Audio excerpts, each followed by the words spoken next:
Muhammadin sallallahu alaihi wasallam wa alihi washabihi wa dzurriyyatihi wa qarabatihi wa ahli baiti ajmain. Wa ila musannif hadil kitab wa muqaddibil hadil kitab wa masyayikhi wa ustadhi wa usuli wa furuhim wa jami'i masyayikhina wa ustadina wa usuli wa furuhim wa jami'i talamidana wa liman fa'ati wa barakati hadil kitab wa hadil ulum fid dunya wal akhirah. Al-Fatihah. A'udzu billahi minasyaitonir rajim. Bismillahirrahmanirrahim. Alhamdulillahi rabbil alamin arrahmanir rahim maliki yaumiddin. Iyyaka na'budu wa iyyaka nasta'in. Ihdinas siratal mustaqim siratal ladzina an'amta 'alaihim ghairil maghdubi 'alaihim waladdallin. Amin. Bismillahirrahmanirrahim. Qala al-mu'allif rahimahullah wa nafa'ana wa nafa'ani bi ulumi fid dhairin. Amin ya rabbal alamin. Wa faraiduha, meneruskan dari bab Jumatan kemarin syarat wajibnya Jumat sudah, ya kan? Islam balik berakal, terus merdeka, terus laki. Lah untung sudah ngaji ini Pak Mukhlis, ya kan? Nah doa zaitun, nah doa zaitan, nah doa syaiton enggak urus. Nah mana kena situlah, ya kan? Gitu. Nah, kalau sudah tahu bahwasanya termasuk yang wajib Jumatan itu adzukuri ria, lah itulah makanya kata Nabi itu laki. Makanya itu kata Nabi itu namanya fikih, itulah yang nanti menjaga syariatnya baginda Nabi hingga yaumil kiamah. Jadi beda-beda paling dikit-dikit. Nah, kalau nggak ada fikih, kita nggak ikut mujtahid, nggak ikut madhab, itu Islam nanti akan bias sekena-kena orang tuh berpikir. Jadi Islam dibawa sekenanya dewe. Nah, dengan adanya madhab, dengan adanya fikih inilah nanti syariatnya Nabi itu terjaga. Islam tuh nggak bias kena orang. Qala al-mu'allif rahimahullah, ya semacam itulah Pak Lupi. Untung kita sudah ada malam Sabtu, ya kan, malam Senin, ya kan, malam Selasa, malam Rabu, ya kan. Jadilah alhamdulillah. Setidaknya ada yang membentengi syariatnya Nabi dengan kita tahu seperti itu. Nanti tidak beda-beda jauh dengan madhab lainnya, madhab Syafi'i itu nggak beda jauh. Tapi kalau kita nggak bermadhab, ya itu tadi sekena dewek tadi, sekena perut orang itu ngato tentang Islam atau berpendapat tentang Islam. Nah, itu begitu. Nah dengan begitu Islam nggak bias, nggak kemana-mana. Nanti akhirnya kalau nggak bermadhab, Pak Lupi bisa berpendapat dewek. Ini Qurannya nih, ini hadisnya. Ini kalau menurut aku begini ya, begitu.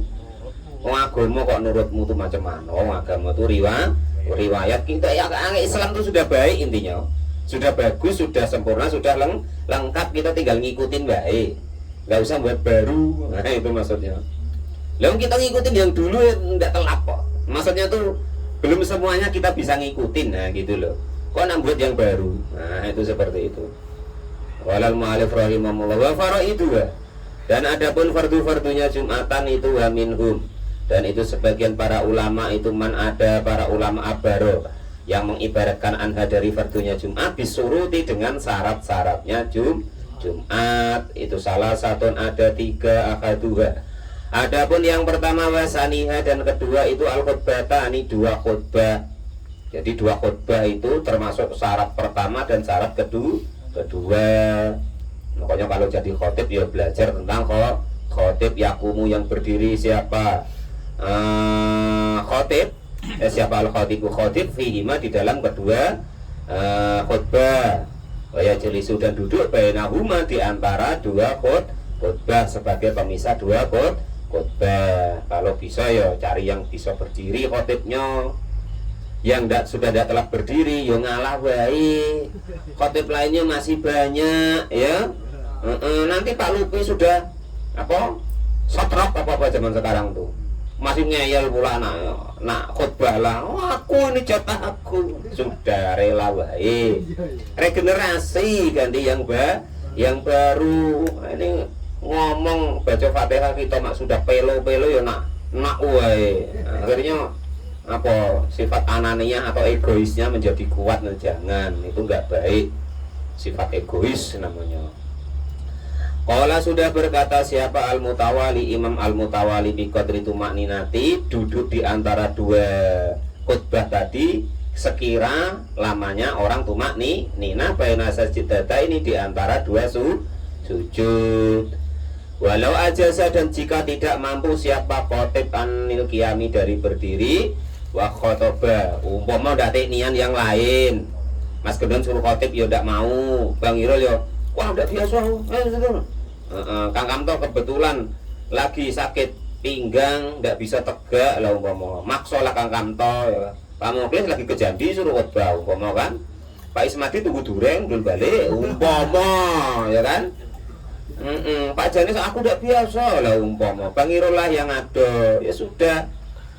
Penting ibaratnya duduk di antara dua khutbah itu kira-kira lamanya orang tumanina di antara duduk di antara dua sujud. Wa khutbah andai kan kok ndak teknian ya kan. Adonyo memang Pak siapa nih yang sakit pinggang? Kan Dedi lah umpama kan sakit pinggang ya kan. Kepaksanya harus khutbah, ndak yang lainnya, ndak yang mau umpama. Au mutajian atau khutbahnya tidur miring soha ya sudah sah atau boleh. Wajasa, dan diperbolehkan apa liktidau mengikuti dengan khotib yang ndak telah berdiri, khutbahnya dengan duduk tadi atau dengan tidur miring. Kalau sudah tahu begini, kita besok jangan heran kalau ada khotib kok seenaknya umpama ya kan. Lo kalau kejadian macam apa sekarang ini kan begitu. Lo kan tidur miring boleh, duduk boleh, orang perempuan boleh Jumatan. Nah terus madhab apa itu? Saiki Karno, wis boleh lah pokoknya. Ya macam itu. Gara-gara ya itu tadi tidak dipahami tentang syariat itu. Walau ma'al jali, walaupun beserta dia tidak tahu bihalihi dengan tingkahnya. Wa khaisu khotbah, dan andaikan khotib itu kok khotbah kok idan dalam keadaan duduk, fasola maka memisahlah siapa khotib tadi bainal khutbata ini di antara dua khutbah, bisa katatin dengan diam, labi tijain bukan dengan tidur miring. Kakek gara-gara ndak tahu ya kan. Tadi kan kalau khotib itu berdiri di antara dua sujud kan duduk. Lah ini dikiranya seperti itu kalau khutbahnya sambil duduk. Duduk di antara dua khutbahnya diganti dengan tidur miring, bukan begitu. Tapi diem wae. Duduk tapi diem, jangan kok diganti tidur miring. Wah, mana tempat untuk tidur miring nih. Untuk pemisah antara dua khutbah bukan begitu, tapi diam. Nah, itu gunanya kita ngaji. Walal mu'alif rahimahullah. Kakek repot pula tukang tuh buatkan tempat tidur miring ngapa? Khotib ngapa? Untuk memisah dua khutbah ketika dalam keadaan duduk. Nah, itu. Nah, terus ini jangan takut tentang khutbah. Ini wa arkanul khutbata ini. Dan adapun rukun-rukunnya khutbah itu khamsatun, ada 5. Kalau di Indonesia bebas, tukang becak nih yang boleh khutbah. Nah, itu kalau di Indonesia, ya kan? Nah, beda kalau di negara-negara Islam memang ada SK dari pemerintah siapa khotibnya. Lah itu kalau kita bebas. Apalagi ada namanya pegawai syarak gitu kan, setahun sekali ganti gak apa-apa, mau tambah elok, nanti jadi orang semangat untuk belajar. Walamu alif rahimahullah. Jadi syaratnya khutbah 5. Yang pertama itu hamdun, memuji, hamdallah, hamidallah, memuji kepada Allah. Suma sholatu, lalu bersolawat ala rasulillahi, kepada baginda Rasulullah sallallahu alaihi wasallam. Walau duma, dan adapun lafadznya hamdalah dan sholawat itu muta'ayyanun khusus. Alhamdulillah, alhamdulillahilladzi hadana li hadza, atau seterusnya ya sholawatnya ya khusus. Alhamdulillahnya usahakan ada syahadatnya alhamdulillah, asyhadu an la ilaha illallah wa la syarikalah wa asyhadu anna muhammadan abduhu wa rasuluh. Lah gitu. Sholawatnya juga diusahakan khusus, jangan Allahumma sholli ala Muhammad gitu, jangan. Kalau bisa ya ada lebihnya Allahumma sholli wa sallim wa barik ala sayyidina Muhammadin wa ala ali sayyidina Muhammad adada kamalillah kama yaliq bi kamali wa ala alihi wa ashabihi ajma'in, baru amma ba'du itu. Lu sama itu sebenarnya kita khitobiyah atau pembawa acara atau penceramah atau apapun itu ya itu langsung hamdalah, langsung sholawat, jangan kok bismillahirrahmanirrahim. Apa tidak boleh Pak? Boleh, cuman umpama ya itu begitu. Lah kalau orang kok assalamualaikum kok membaca bismillah dulu, hukumnya tidak wajib jawab, hukumnya jadi sunnah. Atau ngomong dulu, baiklah bapak-bapak ya, kita mulai ya. Nah itu Maka itu baru bismillahirrahmanirrahim, assalamualaikum warahmatullahi wabarakatuh. Maka yang seperti itu tidak wajib menjawab. Hukumnya tidak wajib lagi untuk kita menjawab menjadi sunnah. Apa tidak boleh Pak? Boleh lah, terserah lah sauni-unimu. Sebilang kamu apa lah terserah. Itu maksudnya andaikan nak diilmui maksudnya. Nah, cara kita biak atau ngomong tuh begitu. Yes, pokoknya tiba-tiba assalamualaikum warahmatullahi wabarakatuh. Terus hamdalah. Terus baca sholawat. Baru amma ba'du, setelah itu baru terserah nak ngomong apa. Nah, itu begitu maksudnya. Kalau al-mu'alif rahimahullah itu yang nomor pertama hamdalah, nomor kedua membaca sholawat. Sumal wasiatu, lalu nomor tiga itu berwasiat bitakwa dengan takwa. Walaya ta'ayanu, dan tidak khusus apa lafduhu lafadznya berwasiat dengan takwa ala sahih menurut kaul yang paling sahih, bebas.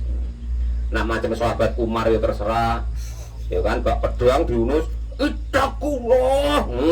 Nak kena kepala kanti terserah, ya kan itu. Nah, atau nak bawa tombak seperti Mu'ad, kau ittaqullah, apa ujung tombak dia, kalau tidak minggir kena. Kalau mau alih terserah. Tapi kalau di sini jangan coba-coba langsung bawa polisi.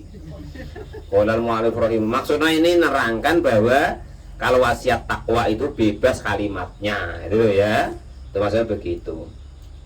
Wa qiraatul ayati, dan juga membaca ayat fi ahadima di salah satu dua khutbah. Umpama di khutbah pertama, alhamdulillah asyhadu alla ilaha illallah wa asyhadu anna muhammadar rasulullah, Allahumma shalli ala Muhammad wa ala ali sayyidina Muhammad, kama sholata ala sayyidina Ibrahim wa ala alihi washabihi ajmain, amma ba'du, ya kan, ittaqullah. Nah, terus a'udzubillahi minasyaitonirrajim, bismillahirrahmanirrahim, qul huwallahu ahad, Allahus samad, lam yalid wa lam yulad wa lam yakul lahu kufuwan ahad, shadaqallahul adzim. Nah, baru ngomong. Nah, itu ya. Itu ayat apapun boleh ya, syukur-syukur berhubungan dengan yang nak disampaikan, nah, gitu. Qala al-mu'allif rahimahullah wa qira'atu ayatin fi akhadimah, doa dan berdoa lil mukminina, untuk orang mukmin, wal mukminati, mukmin laki-laki, wal mukminati, dan mukmin perempuan, fil khutbati, di dalam khutbah asaniyati, yang kedua. Wa yustaratu, dan disyaratkan ayasma'a, jika mendengar memberi pendengaran siapa al-khatibu khatib, arkanal khutbati, kepada rukunnya khutbah, arba'in li arba'ina, kepada 40 orang, tan akidu, yang menjadi bihim sebat 40 orang tadi, apal Jum'atu, Jumat. Ini seperti yang diterangkan kemarin ya. Jadi kalau menurut Imam Syafi'i itu ahli Jum'ah itu harus ada 40 orang. Tapi di dalam mazhab Syafi'i sendiri, ya kan, itu di dalam kitab Al-Bajuri itu ada beberapa pendapat, ada yang 13 orang, ada yang 34 orang, ya kan, ada yang 7 orang boleh. Jadi kita yang itu jangan terpaku ya, karena itu sudah bias istilahnya. Jangan maksokan untuk 40, syukur-syukur kalau bisa. Wa yustaratu, dan disyaratkan apa al-mu'alatu, terus menerus bainal kalimatil khutbati, di antara kalimat-kalimat yang khutbah, wa bainal khutbata, ini, dan di antara dua khutbah. Kalau farraqo, maka andaikan kok memisah siapa orang tersebut bainal kalimatiha, di antara kalimat-kalimatnya khutbah, walau bi udrin, walaupun dengan adanya udur, batolat, maka batal apa khutbah, ya. Termasuk tak syarat tambahan itu harus terus menerus ketika membaca khutbah. Jangan khutbah baru separuh tinggal ngerokok dulu umpama, ya kan, itu yang khotib loh. Tapi alhamdulillah belum pernah ketemu ya Pak ya. Alhamdulillah lah, kan di Indonesia ya kan. Kalau di Afrika sana ya ada udah beler-beler, sama-sama tahu sakar PDW, ditinggal ngombe sik, ya kan, ada akuannya di depannya, minum dulu. Kalau kita Pak Muflis khutbah kok begitu, aliran baru dilempar orang. Aliran baru, turun. Wah gitu. Kalau al-mu'allif rahimahullah, kalau di luar negeri itu khutbah itu yang diturunkan orang tuh kalau udah TSK. Kalau khutbahnya bebas tadi. Kalau al-mu'allif rahimahullah, wa yustaratu, dan disyaratkan fiha, di dalam khutbah, apa sitrul aurati, menutup aurat. Jadi syarat lagi bagi khotib itu menutup aurat. Jangan kok ibaratnya pusatnya nampak terus pakai celana pendek di atas lutut, itu tidak sah khotib yang seperti itu.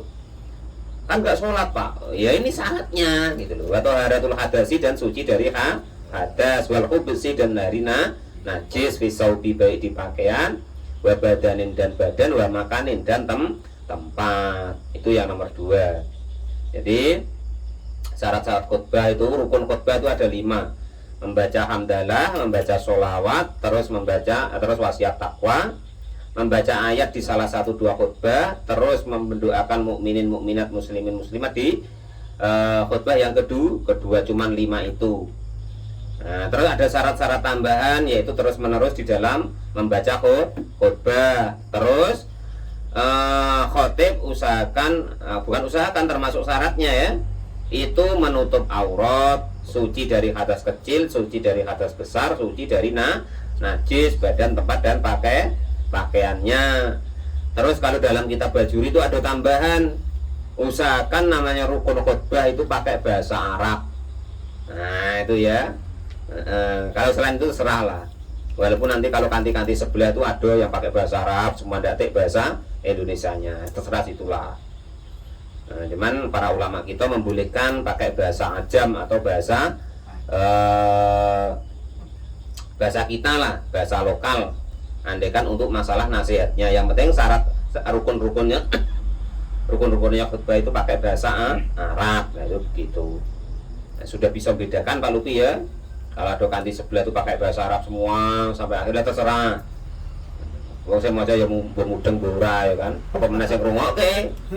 Qala al-mu'allif rahimahullah wa nafa'ani kullu hidarin amin ya rabbal alamin. Siapa tahu diterjemahkan Pak Lupi, ada terjemahnya itu, ada nasihatnya, ada manfaatnya itu. Makanya ya orangnya ya kaku-kaku karena enggak tahu artinya. Enggak paham maksudnya, pokok angger gabrus diwaca karepe ngono ya. Qala al-mu'allif rahimahullah wasalisu, dan yang ketiga tadi khutbah pertama syaratnya syaratnya Jumatan ya, fardunya atau syaratnya Jumatan. Khutbah pertama, khutbah kedua, yang ketiga min faraidil jumati itu angtusoli, jika sholat siapa orang tersebut bidomi awalihi dengan doma awalnya, rakaat ini kepada 2 rakaat fil jamaati di dalam keadaan berjamaah. Jadi 2 rakaat secara berjamaah tan akidu menjadi bim sebab berjamaah apa al jumatan. Wa yustaratu, dan disyaratkan lagi wuku ihadi sholati, jatuhnya inilah sholat badal khutbah ini setelah 2 khutbah. Jadi khutbah dulu baru sholat 2 rakaat, itu kalau Jumatan. Bi khilafi sholatil idi, berbeda dengan sholat id. Fa innaha, maka sesungguhnya sholat itu qabla khutbah ini sebelum khutbah. Beda kalau sholat id. Kalau sholat id itu sholat dulu baru dua khutbah. Nah itulah rukun-rukun atau syarat-syaratnya daripada Jumatan. Yang pertama khutbah pertama, yang kedua khutbah kedua dengan syarat-syarat tadi ya kan. Rukunnya khutbah itu ada 5 tadi: baca hamdalah, baca sholawat, wasiat takwa, membaca ayat di salah satu 2 khutbah. Yang terakhir yaitu mendoakan mukminin mukminat di khutbah yang kedua. Sesingkat itu rukunnya. Jadi jangan takut kalau besok Bang Irul suruh khutbah ya. Udah ya. Qala al-mu'allif rahimahullah, itulah yang nomor 3 rukun atau syaratnya khutbah itu, yaitu sholat 2 rakaat dengan berjamaah setelah 2 khutbah. Nah itu yang jadi untuk pedoman. Berbeda kalau dengan sholat Idul Fitri, Idul Adha, maka sholat dulu baru khutbah. Nah itu begitu. Qala al-mu'allif rahimahullah, dan bedanya kalau Jumatan itu wajib, kalau sholat id itu sunnah. Namun lebih favorit sholat id. Macam mana dari dulu? Ya enggak apa-apa, ya biarin. Full pokoknya ya kan. Lah orang buat masjid dibesar-besarin itu cuma untuk nyediatin sholat id lah itu Mas Adanya. Itu. Enggak muat. Padahal hari-hari ya 3-4 orang sudah elok. Tapi ya enggak apa-apa. Daripada untuk bangun yang enggak aneh-aneh ya kan. Saya eloklah untuk bangun itu. Qala al-mu'allif rahimahullah. Nah itulah rukun-rukun atau fardu-fardunya daripada Jumatan dan rukun-rukun khutbah. Wallahu a'lam bishawab. Alhamdulillahirabbil alamin. Pesan khusus guru. Hah? Pesan khusus. Apa pesannya? Tidak usah pesan-pesanan. Yo. Pesannya besok Pak Limo mau ngaji.